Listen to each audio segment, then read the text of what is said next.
കഴിഞ്ഞ ക്ലാസ്സിൽ നമ്മൾ ശ്രീ മഹാഗണപതി കീർത്തനം നാട്ടരാഗത്തിലുള്ളത് പഠിച്ചിരുന്നുവല്ലോ. 4 സംഗതിയായിരുന്നു നമ്മൾ പാടിയിരുന്നത്, സ്വരവും സാഹിത്യവുമായിട്ട്. ഇന്ന് നമുക്ക് 5 സംഗതി പഠിക്കാം. ആദ്യം ആരോഹണ അവരോഹണം പാടിയിട്ട് നമുക്ക് സ്വരവും സാഹിത്യവുമായിട്ട് പഠിച്ചു നോക്കാം. സരി ഗമ പദ നീ സാ നി പ മ ഗ മ രേ സാ. സരി ഗമ പദ നീ സാ നി പ മ ഗ മ രേ സാ.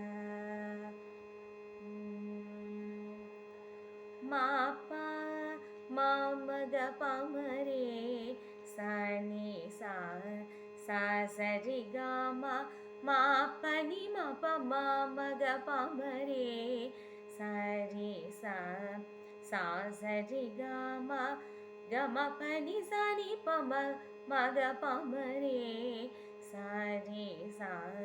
സാ പ പ മ രി സരി ഗ ഗ മ പ നി സാ രി സാ നി പ മ രേ രേ രേ സാ നി നി പ രേ രി സാ നി പ മ ഗ മ മാ മാ പ മ മ ഗ പ മ രേ പ സാ നി പ മ മ രേ മ രേ സ സ രേ ഗ മ.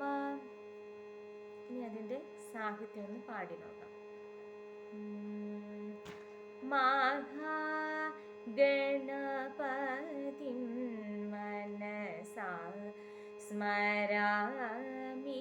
മാഘാ ഗണപതിം മനസാ സ്മരാമി.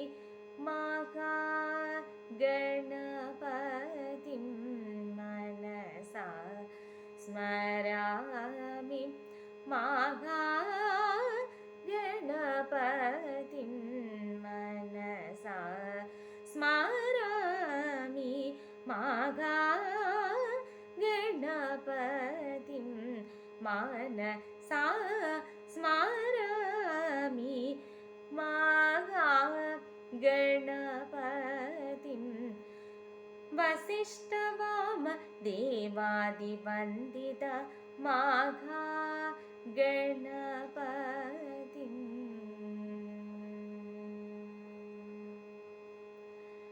ലാസ്റ്റ് സംഗതി സ്വരവും സാഹിത്യമായിട്ട് നമുക്ക് ഒന്നുകൂടി ഒന്ന് പാടി നോക്കാം. മാ പ മ മ ഗ പ മ രേ മാഘാ ഗണപതിം. പ സാ നി പ മ മ രേ മ രേ സ സ രേ ഗ മ. പ സാ നി പ മ മ രേ മ രേ സ സ രേ ഗ മ.